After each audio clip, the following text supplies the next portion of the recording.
Pada awal abad ke-17 setelah ayahnya terbunuh secara misterius, tahta Prancis jatuh ke tangan Louis XIII, seorang Raja Louis muda yang belum berpengalaman. Di balik kemegahan istana, Prancis sebenarnya berada dalam ancaman besar. Bahaya datang dari luar negeri, namun yang lebih mengerikan justru berasal dari dalam istana itu sendiri. Richelieu, penasihat kepercayaan Raja Louis, diam-diam menyusun rencana kudeta. Demi ambisi pribadi, ia siap mengkhianati mahkota dan menjatuhkan Raja Louis dari dalam. Dalam situasi genting itu, Raja Louis dan Ratu Anne menjadi terasing. Tak tahu siapa yang bisa mereka percayai. Sementara itu, ketegangan politik di Eropa semakin memanas. Perang besar hanya tinggal menunggu waktu. Di tengah krisis ini, satu-satunya harapan Prancis bertumpu pada para masketer, pasukan elit kerajaan yang setia, yaitu Athos, Porthos, dan Aramis. Di kota Venesia, ketiga pendekar legendaris itu menjalankan misi rahasia. Mereka bekerja sama dengan Milady de Winter, wanita cantik sekaligus berbahaya, yang juga merupakan kekasih Athos. Misi mereka sangat berisiko, mencuri cetak biru pesawat terbang rancangan jenius Leonardo da Vinci, sebuah mahakarya yang disembunyikan di dalam brankas kuno di ruang bawah tanah istana. Namun brankas itu hanya bisa dibuka dengan 3 kunci rahasia yang tersebar di tempat berbeda dan dijaga ketat oleh banyak pihak.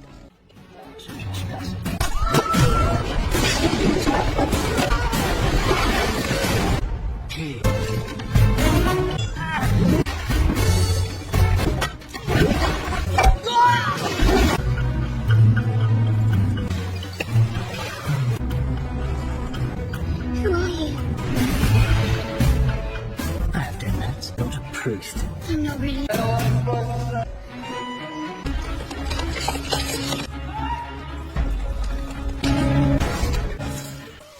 Setelah menghadapi pertempuran sengit, jebakan mematikan, dan pengkhianatan dari dalam, ketiganya berhasil mendapatkan semua kunci.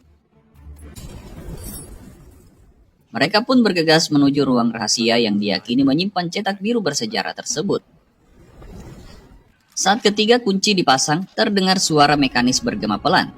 Pintu rahasia terbuka perlahan, memperlihatkan lorong batu tua yang gelap dan berdebu. Athos bersiap memimpin masuk ke dalam, lalu meminta Milady berjaga di atas. Tapi Milady menolak, dan dengan suara tenang ia berkata, "Kita datang bersama, kita selesaikan bersama." Athos tak bisa membantah. Mereka pun turun bersama, melangkah hati-hati ke dalam lorong tersembunyi yang membawa mereka menuju peninggalan terakhir sang maestro. Namun sesampainya di dalam, Athos merasa ada yang tidak beres. Segalanya terasa terlalu mudah.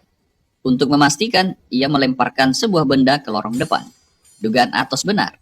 Senjata otomatis tersembunyi keluar dari dinding dan melepaskan tembakan mematikan.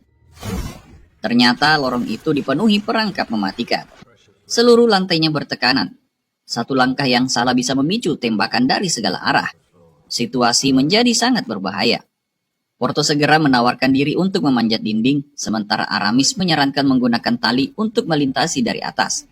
Tapi sebelum keduanya bertindak, Milady sudah lebih dulu maju.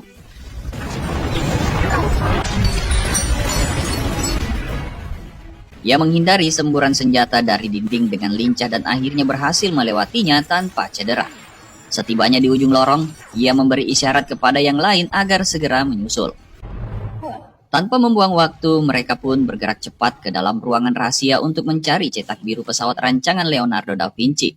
Namun saat pencarian berlangsung, pasukan musuh mendadak menyerbu ruangan bawah tanah itu. Pertempuran pun tak terhindarkan. Di tengah kekacauan, Milady berhasil menemukan cetak biru yang mereka cari. Athos menyadari bahwa mereka sudah terkepung dan waktu mereka semakin menipis. Tanpa ragu, ia memutuskan untuk meledakkan fondasi ruangan, karena ia tahu persis bahwa di atas mereka terdapat kanal besar yang dipenuhi air. Namun sebelum ledakan dilakukan, Athos memperingatkan rekan-rekannya untuk menahan napas. Sesaat kemudian, ledakan terjadi. Langit-langit runtuh dan air dalam jumlah besar langsung menggulung turun, membanjiri seluruh ruangan bawah tanah. Air yang deras memaksa semua orang berlarian menyelamatkan diri. Dalam kepanikan dan kekacauan, Athos, Porthos, dan Aramis berhasil keluar tepat waktu. Mereka lolos dari jebakan, serangan, dan kejaran pasukan musuh. Begitu mereka aman, Aramis dengan nada serius mengingatkan bahwa mereka harus segera meninggalkan tempat itu karena situasi sudah terlalu berbahaya. Tanpa menunda, mereka pun meninggalkan Venesia, membawa cetak biru pesawat terbang milik Leonardo da Vinci, sebuah mahakarya yang bisa mengubah arah peperangan dan menentukan masa depan kerajaan Prancis. Keesokan harinya, para masketer bersama Milady merayakan keberhasilan mereka. Di tengah suasana kemenangan, mereka bersulang dan menikmati sejenak ketenangan setelah misi berbahaya di Venesia. Namun di balik perayaan itu, tersembunyi pengkhianatan yang belum mereka sadari. Ia pura-pura mesra dengan Athos, lalu mengaku bahwa semua ini hanyalah urusan bisnis. Ia menerima tawaran yang lebih besar dari pihak lain. Tepat saat itu, Duke of Buckingham muncul di hadapan mereka. Kehadirannya mengejutkan Athos, sementara Aramis dan Porthos mendadak pingsan. Ternyata mereka telah diracuni oleh Milady. Racun itu aktif saat menyentuh cairan. Racun itu juga cukup kuat untuk melumpuhkan mereka dalam waktu singkat. Athos terdiam dan perlahan melemah. Buckingham mengejek mereka, mengatakan bahwa ia yang mendapat hasilnya tanpa harus mengambil risiko. Ia memperingatkan agar tak mudah percaya, apalagi pada wanita. Milady mengambil cetak biru pesawat. Buckingham menyatakan bahwa mereka kini memiliki mesin perang yang bisa mengubah dunia. Athos akhirnya jatuh pingsan. 1 tahun kemudian, di sebuah pedesaan Gascon, seorang pemuda bernama D'Artagnan muda atau Arganan berlatih duel pedang melawan ayahnya, seorang mantan masketer. Ayahnya mengajarkan tipuan bertarung dan menekankan bahwa tidak semua musuh bermain jujur. Setelah latihan, Arganan menerima pedang warisan keluarga, simbol kehormatan masketer, yang kini menjadi miliknya. Ayahnya mengingatkan bahwa kekuatan sejati masketer ada pada semboyan, semua untuk satu dan satu untuk semua. Ayahnya memberinya bekal perjalanan dan menyuruhnya pergi ke Paris. Ibunya pun datang, membawa kuda kesayangan Arganan, Baterga. Sebelum berangkat, ibunya meminta Arganan menjauhi perkelahian. Tapi sang ayah justru mendorongnya untuk berani hidup, membuat kesalahan, mencintai, dan bertarung jika perlu. Dengan restu orang tua, Arganan berangkat ke Paris untuk mengejar mimpinya menjadi seorang masketer. 3 hari kemudian, Arganan tiba di gerbang Paris. Saat turun dari kuda, ia tanpa sengaja memercikkan lumpur ke pakaian Kapten Rochefort. Tersinggung, Kapten Rochefort menghina Arganan dan kudanya. Arganan menuntut permintaan maaf, bukan untuk dirinya, tapi untuk kudanya. Kapten Rochefort menolak dan menembaknya. Untungnya, peluru hanya menggores bahu, karena pistolnya gagal bekerja dengan baik. Saat Kapten hendak menusuk, Milady datang dan menghentikannya. Ia beralasan Arganan terlalu tampan untuk dibunuh. Kapten Rochefort pergi mengawal Milady menuju istana. Beberapa saat kemudian, Arganan masuk ke kota dan kembali melihat Kapten Rochefort. Ia mengejarnya di tengah keramaian, namun justru menabrak seorang pria bernama Athos. Minuman Athos tumpah, pakaiannya rusak. Pertengkaran terjadi dan duel disepakati di lapangan Saint-Germain tengah hari. Tanpa membuang waktu, Arganan kembali mengejar Kapten Rochefort. Namun kali ini ia menabrak Porthos, yang sedang mencoba jaket barunya dan terlihat sedang menerima uang dari kekasihnya. Arganan mengembalikan uang itu dan mengatakan bahwa ia melihat wanita itu yang memberikannya. Tersinggung, Porthos menuduh Arganan telah menghinanya. Arganan membalas dengan tenang dan pertengkaran kembali terjadi. Akhirnya, Arganan juga menantang Porthos untuk berduel di lapangan Saint-Germain jam 1. Karena kehilangan jejak Kapten Rochefort, Arganan lalu kembali ke kudanya, namun diberi surat tilang oleh seorang pria bernama Aramis. Ia dituduh kudanya buang air sembarangan. Arganan kesal, merobek surat dan menantang Aramis duel pukul 2 siang. Aramis hanya tersenyum geli dan menyebut Arganan sebagai anak aneh. Tanpa sadar dalam sehari, Arganan telah menantang 3 masketer legendaris di hari yang sama dan di tempat yang sama tetapi di waktu yang berbeda. Singkat cerita, Arganan tiba di lapangan Saint-Germain, lokasi duel yang telah ia sepakati. Athos datang lebih dulu, Arganan menyapanya dan mengajak segera mulai. Namun Athos mengejek dengan bertanya apakah Arganan siap mati. Arganan menjawab ia punya janji lain, tapi Athos meragukannya. Suasana pun mulai memanas. Tak lama Porthos dan Aramis tiba. Mereka terkejut ketika menyadari bahwa mereka semua ditantang oleh orang yang sama. Ia menjelaskan bahwa duel dijadwalkan satu persatu. Athos tengah hari, Porthos jam 1, dan Aramis jam 2. Saat berbincang, Athos bertanya sudah berapa lama Arganan berada di Paris. Arganan menjawab bahwa ia baru tiba pagi itu, membuat Porthos mengejeknya karena terlalu berani dan tak sopan. Arganan membalas sindiran itu dengan tajam. Wait for your turn. Saat mereka memperkenalkan diri, Arganan menyadari bahwa mereka adalah 3 masketer legendaris. Ia mengatakan bahwa tujuannya ke Paris adalah untuk menjadi seperti mereka. Namun, Aramis menjelaskan bahwa Arganan datang terlambat. Unit masketer telah dibubarkan, misi mereka gagal, dan anggaran mereka dipotong oleh Richelieu. Welcome to Paris. Kini mereka hanyalah orang biasa tanpa pangkat atau kuasa. Meski begitu, Arganan tetap bersikeras, bahkan menantang ketiganya sekaligus. Porthos yang lapar bercanda bahwa mereka harus cepat membunuh Arganan agar bisa makan siang. Sebelum duel dimulai, seorang penjaga kerajaan bernama Jussac muncul dan melarang duel karena dianggap melanggar hukum. Ia mengejek mereka dan memerintahkan agar menyerahkan senjata. Para penjaga lainnya datang dan mengepung lokasi. Porthos dengan sarkasme menyebutkan rencana baru, membunuh Arganan, mengalahkan penjaga lalu makan siang. Kick that. Namun kemudian ia berpura-pura menyerah. Arganan tampak bingung dan Athos menjelaskan bahwa mereka bukan lagi masketer, hanya pria-pria yang telah disingkirkan oleh sistem. Situasi berubah ketika Kapten Rochefort muncul. Melihat musuh lamanya, Arganan langsung menyerang para penjaga dengan berani. Aksinya membuat ketiga mantan masketer kagum dan mereka pun ikut bertarung. Kapten Rochefort memerintahkan anak buahnya membunuh mereka, lalu pergi meninggalkan lokasi. Pertarungan besar pun terjadi. Warga sekitar bersorak menyaksikan aksi mereka, termasuk seorang wanita bernama Constance. Arganan sempat menggoda Constance di tengah duel, tapi harus kembali fokus saat diserang oleh Jussac. Beruntung, Constance memperingatkannya tepat waktu. Setelah Jussac mundur, warga bersorak memanggil mereka masketer. Momen itu membangkitkan kenangan dan semangat para mantan masketer. Arganan memperkenalkan diri sebagai D'Artagnan. Constance menebak bahwa ia berasal dari desa, menyindir bahwa gaya bicaranya mungkin berhasil di kampung, tapi tidak di Paris. Meski memuji kemampuan bertarungnya, ia menilai Arganan masih kurang cerdas dalam urusan kecerdikan. Mengetahui kemungkinan pasukan akan kembali, mereka memutuskan meninggalkan lokasi. Di jalan, mereka sepakat untuk tidak melanjutkan duel karena pertempuran tadi sudah cukup. Mereka memberitahu Arganan bahwa Kapten Rochefort adalah kapten pengawal kardinal dan ahli pedang paling ditakuti di Eropa. Meski menganggap Arganan ceroboh dan sombong, mereka mulai menyukainya karena keberaniannya. Karena Arganan belum memiliki tempat tinggal dan uangnya terbatas, mereka mengajaknya tinggal bersama di rumah sederhana mereka. Ia dan kudanya pun disambut sebagai tamu sementara. Singkat cerita, di istana, Kardinal Richelieu menemani Raja Louis XIII muda yang tengah bermain catur. Di sela permainan, ia melaporkan insiden perkelahian antara mantan masketer Athos, Porthos, dan Aramis, beserta seorang pemuda baru bernama Arganan dengan para pengawal Raja Louis. Richelieu pun mengundang mereka ke istana agar Raja Louis dapat menjatuhkan hukuman. Sementara itu, Athos, Porthos, Aramis, dan Arganan memenuhi panggilan istana untuk menghadap Raja Louis. Mereka diminta menjelaskan perkelahian dengan pengawal kardinal. Porthos mengaku mereka berempat melawan 40 orang. Raja Louis awalnya terlihat kecewa dan menyebut mereka layak dihukum. Namun suasana berubah saat Ratu Anne tiba bersama para dayang, termasuk Constance. Ratu memuji keberanian mereka dan meminta Raja Louis tidak bersikap terlalu keras. Ia juga menyapa Arganan, memujinya karena tangkas dan berani, meski mengingatkannya untuk tidak ceroboh. Raja Louis lalu meminta mereka berdiri dan menyebut nama mereka satu persatu. Athos, Porthos, Aramis. Saat melihat Arganan berpakaian lusuh, ia terkejut dan memberikan pakaian baru serta hadiah emas untuk mereka semua.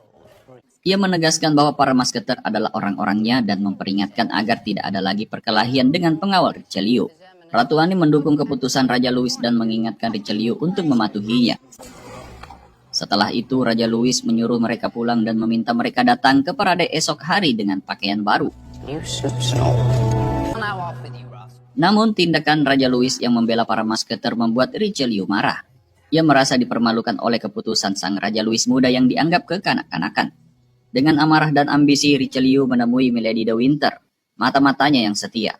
Ia menyusun rencana untuk menjatuhkan Ratu Anne dengan tuduhan berselingkuh dengan Duke of Buckingham. Memanfaatkan kunjungan Buckingham pada parade esok hari, Richelieu memerintahkan Milady menyusup ke kamar ratu untuk menyimpan surat cinta palsu lengkap dengan tulisan tangan dan segel Buckingham. Milady juga diminta mencuri permata kerajaan, hadiah Raja Louis kepada ratu yang pernah diberikan oleh Buckingham.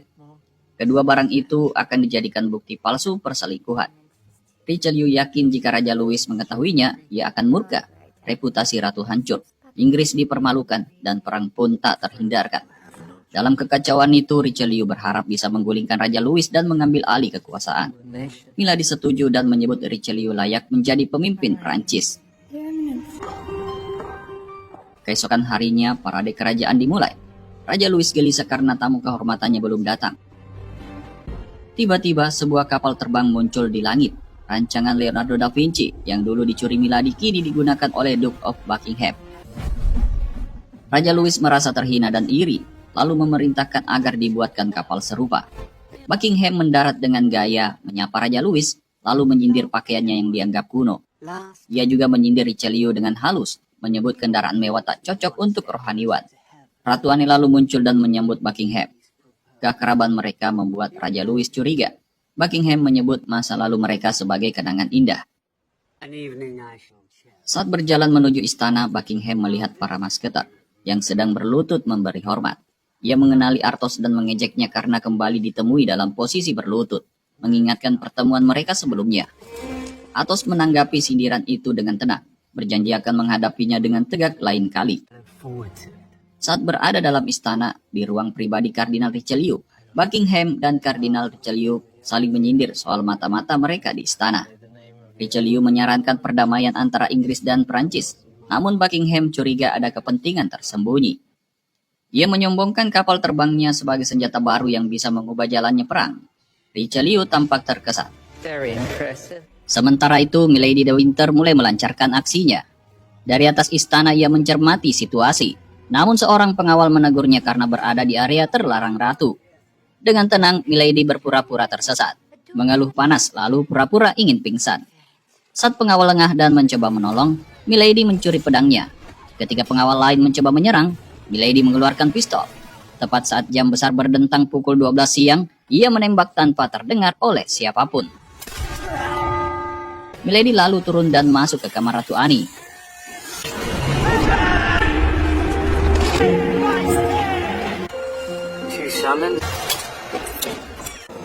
Di sana, ia menyimpan surat cinta palsu dari Buckingham ke dalam laci. Lalu dengan kelincahan melewati perangkap untuk mengambil kalung permata kerajaan.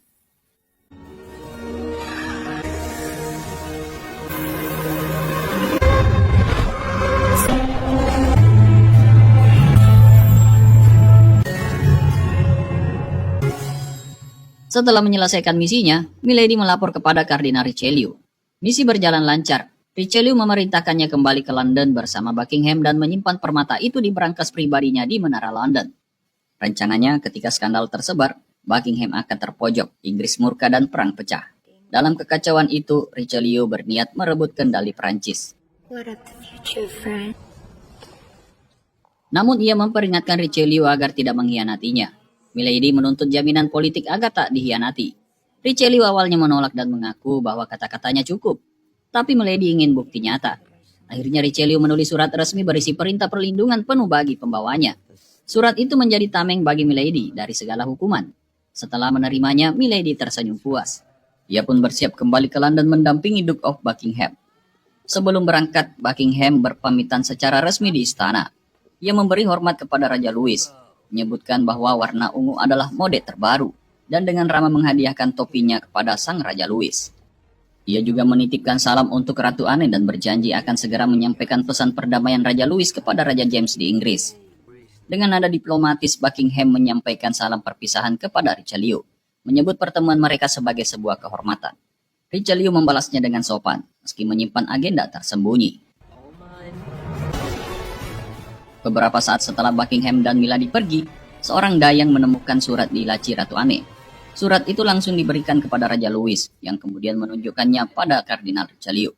Raja Louis yakin surat itu asli dan ditulis oleh Buckingham.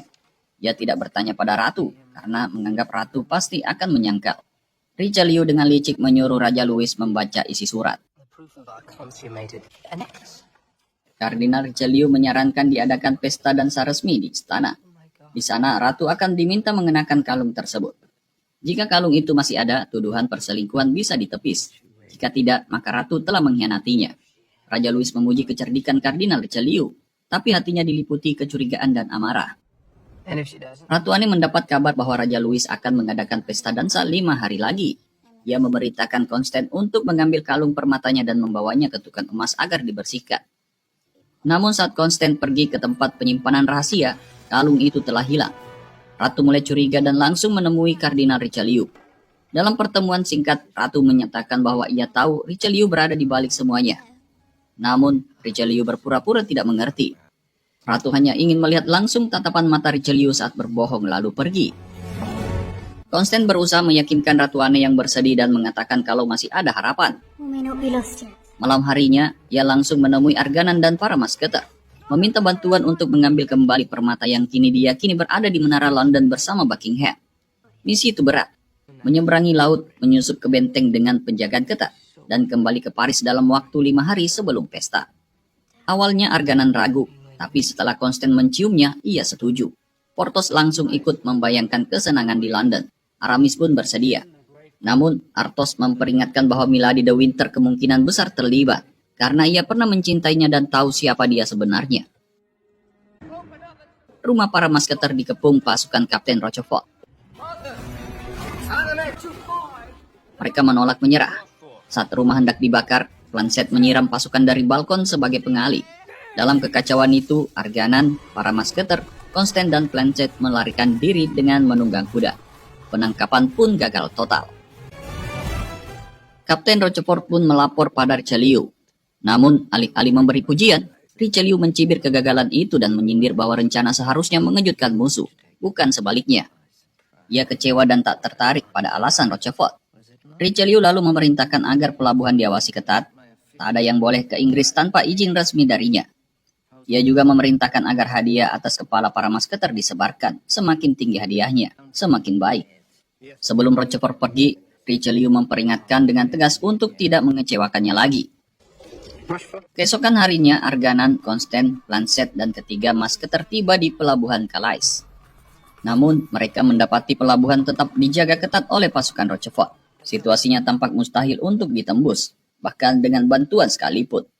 Saat mereka berdiskusi tentang rencana, Konsten menyadari bahwa satu-satunya cara adalah dengan menciptakan pengalih perhatian. Ia pun menawarkan diri untuk menyamar dan memancing perhatian para penjaga. Meskipun Arganan khawatir jika ia tertangkap, Konsten yakin dengan statusnya sebagai bawahan kepercayaan ratu. Ia bisa menghadapi risiko itu lebih baik dibanding para masketer yang kini menjadi buronan negara. Which one of us should be... Konsten lalu mengenakan jaket dan topi Arganan menunggang kudanya dan beraksi seolah-olah ia adalah The Artagnan. Rencana itu berhasil. Para penjaga terkecoh dan langsung mengejarnya. Di saat yang sama, Arganan, Planchet, dan ketiga masketer memanfaatkan kesempatan itu untuk naik ke perahu dan berlayar menuju Inggris tanpa terdeteksi. Dalam perjalanan ke Inggris, Arganan dan para masketer dan juga pembantu mereka Planchet merancang penyusupan ke menara London. Athos menjelaskan, kalung ratu ada di brankas milik Buckingham, tersembunyi di dekat mahkota kerajaan dan hanya bisa dibuka dengan kunci khusus milik Buckingham. Mereka sadar bahwa memperingatkan Buckingham soal rencana Milady tidak akan berhasil, karena Buckingham lebih percaya pada Milady daripada musuh lamanya. Maka satu-satunya cara adalah mengakali sistem penjagaan. Arganan usul menyusup siang hari dengan penyamaran sebagai penjaga baru. Masketer akan membuat kekacauan sebagai pengalih perhatian. Misi utama ada di tangan Arganan. Kesempatan membuktikan diri sebagai calon masketer sejati. Sementara itu di London, Milady memperingatkan Buckingham tentang rencana para masketer. Ia mengatakan bahwa Athos dan kawan-kawan pasti akan datang karena ingin membalas dendam atas kegagalan mereka di Venesia. Milady membeberkan keahlian mereka. Aramis lincah dan piawai menyamar. Porthos kuat dan nekat. Athos ahli taktik. Ia juga memperingatkan bahwa mereka akan mencoba memecah belah kepercayaan antara Milady dan Buckingham dengan menyebar fitnah bahwa Milady adalah agen ganda. Meski begitu, Buckingham menyatakan bahwa ia tak akan tertipu. Namun, curiga dengan kemungkinan pengkhianatan, ia bersiap untuk menggeledah Milady demi memastikan kesetiaan dan keamanannya.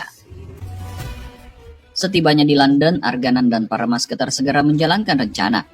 Athos menculik salah satu penjaga istana Buckingham. Lalu Arganan menyamar menggantikan penjaga itu dan berhasil menyusup ke dalam. Namun saat mencoba memasuki salah satu ruangan, Arganan terjebak. Para pengawal telah menunggunya dan langsung menodongkan senjata. Ia pun ditangkap dan dibawa menghadap Buckingham. Buckingham yang telah bersiap karena peringatan dari Milady menyambut penangkapan Arganan dengan penuh keangkuhan. Ia memerintahkan penjagaan diperketat karena yakin masketer lainnya akan segera datang. Milady berpamitan dari tempat itu, tak ingin melihat pertarungan yang akan terjadi, meski ia tak keberatan jika Athos terbunuh. Tak lama kemudian Argana dihadapkan pada Buckingham. Sang Duk mengejeknya dan mempertanyakan misinya. Arganan hanya menjawab dengan satu kalimat menantang, meminta Buckingham melihat ke jendela. Saat itu juga Buckingham terkejut mendapati pesawat udara miliknya telah dicuri oleh para masketer.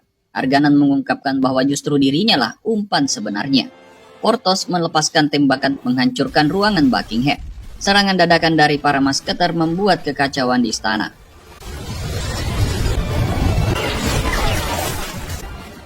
Arganan melompat untuk naik ke pesawat udara, nyaris terjatuh, namun berhasil diselamatkan oleh Athos yang menariknya ke atas. Buckingham yang selamat dari ledakan berdiri di tengah reruntuhan dengan kemarahan membara, menatap ke langit saat pesawat udaranya dibawa kabur oleh para masketer, dan dengan geram meneriakkan nama Athos. Arganan berhasil selamat, namun ia kembali tanpa membawa kalung permata. Ia mempertanyakan keberadaan kalung itu kepada Athos.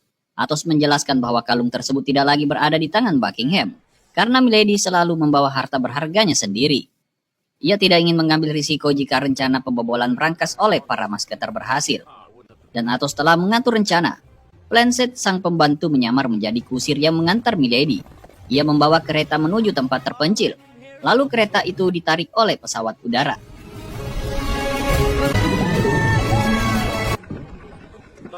Saat Milady mencoba menembak, senjatanya tak berfungsi karena pelurunya telah diamankan.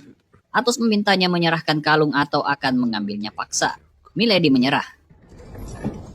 Ia dibawa menemui Aramis, Porthos, dan Arganan. Milady tetap angkuh namun sadar telah kalah. Saat ditanya soal Buckingham, Athos menjawab ia tak membunuhnya, namun tak ragu akan membunuh Milady. Milady menyindir sikap Athos yang memaafkan musuh, tapi bukan dirinya. Athos menjawab karena ia tidak membenci Buckingham. Sebelum pergi, Milady memberikan surat yang diberikan oleh Kardinal Richelieu dan berharap suatu saat surat itu akan membantunya. Di tepi kapal, Milady memilih bundir sebelum Athos sempat menarik pelatuk.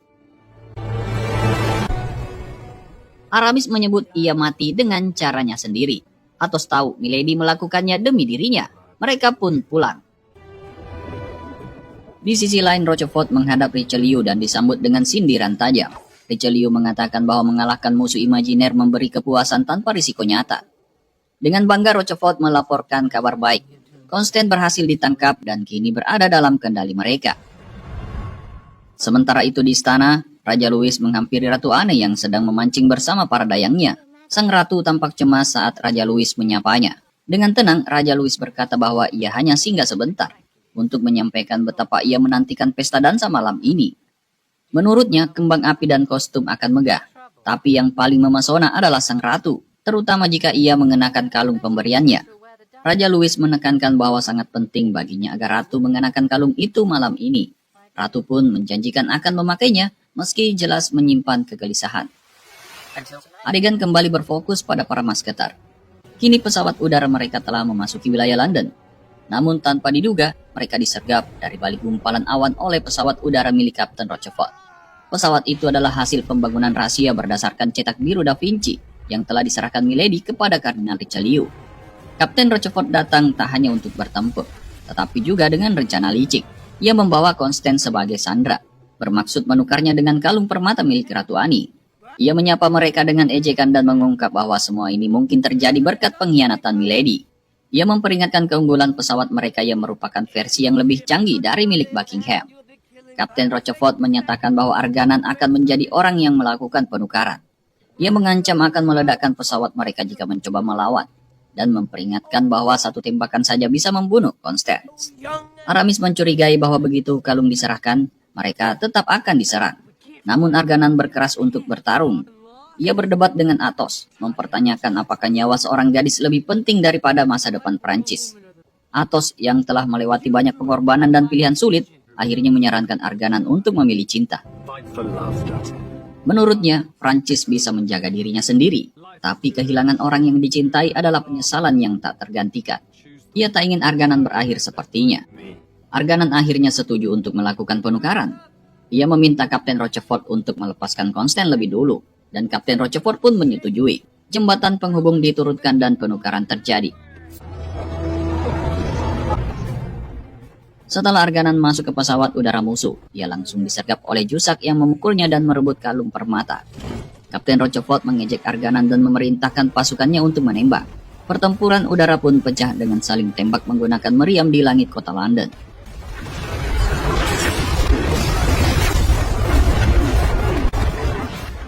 Kapten Rochefort ingin Arganan melihat kehancuran teman-temannya. Dalam tekanan itu, Athos menyadari mereka tak bisa melarikan diri atau melawan secara langsung. Aramis menyarankan menyerah, tapi menganggap hal itu sia-sia. Constant kemudian menunjukkan tempat persembunyian di balik awan gelap. Aramis segera menerbangkan kapal mereka masuk ke dalam awan tebal untuk menghindari serangan. Kapten Rochefort mengejar dan memaksa anak buahnya masuk ke awan, bahkan menembak mati yang menolak sebagai peringatan bagi yang lain. Di tengah badai, kapal Kapten Rochefort kehilangan arah. Arganan memanfaatkan situasi untuk melarikan diri dan mengambil kembali kalung permata yang terjatuh saat pesawat terkena petir. Ia bertarung di dalam kapal dan akhirnya berhadapan dengan Kapten Rochefort. Rochefort menolak duel adil dan meremehkan kehormatan. Arganan tetap menantangnya. Sementara itu di atas langit Paris, kapal udara para masketer muncul dan menembaki balon udara Kapten Rochefort. Serangan itu membuat kapal musuh bocor dan tak stabil. Jusak panik dan memerintahkan seluruh pemberat dibuang, tapi kerusakan terlalu parah. Aramis dan Porthos melompat ke kapal musuh untuk menyerang langsung, sementara Athos menabrakkan kapal mereka ke kapal Kapten Rochefort. Benturan hebat membuat kapal jatuh menabrak katedral Notre Dame, menghantam keras dan menjatuhkan semua penumpangnya. Di reruntuhan, Kapten Rochefort menemukan kembali kalung permata. Saat hendak kabur, langkahnya dihadang oleh Arganan. Saling menantang, keduanya terlibat duel sengit di atas bangunan.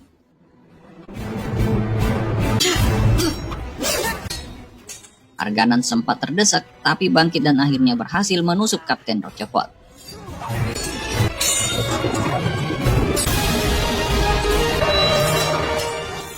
Sebelum tewas, Arganan menyindirnya. Kapten Rochefort seharusnya minta maaf pada kudanya. Arganan pun merebut kembali kalung permata saat tubuh Kapten Rochefort terhempas jatuh. Sementara itu di dalam istana, Richelieu memerintahkan pasukannya siaga penuh menjelang pesta dansa. Ia mengurung seluruh istana dan memerintahkan agar masketer ditembak jika muncul. Namun Richelieu terkejut saat kapal udara para masketer mendarat di halaman istana. Athos, Aramis, Porthos, Arganan, dan Planchet turun dengan percaya diri. Richelieu langsung memerintahkan penangkapan. Namun Raja Louis keluar dan menghentikan situasi.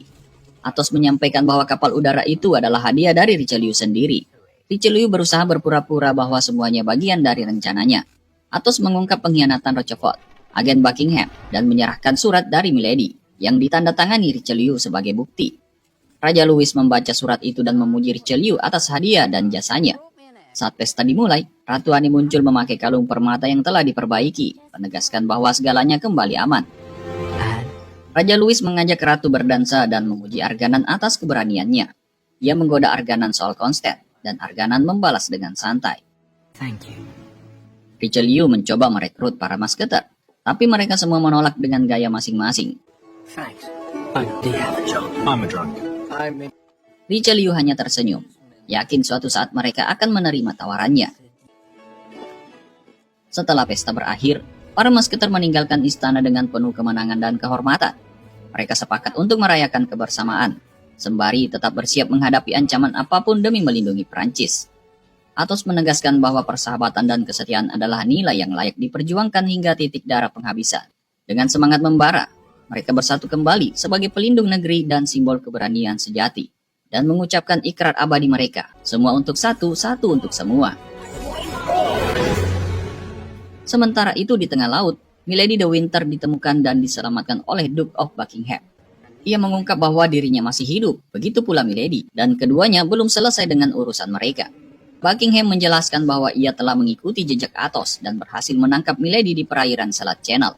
Kini, dengan armada kapal udara dan kapal laut yang besar, Buckingham bersiap melancarkan serangan balasan ke Prancis. Ia berniat merebut kembali apa yang dianggap miliknya dan menghancurkan para masketer, menandai dimulainya ancaman baru. Dan dengan begitu film pun selesai.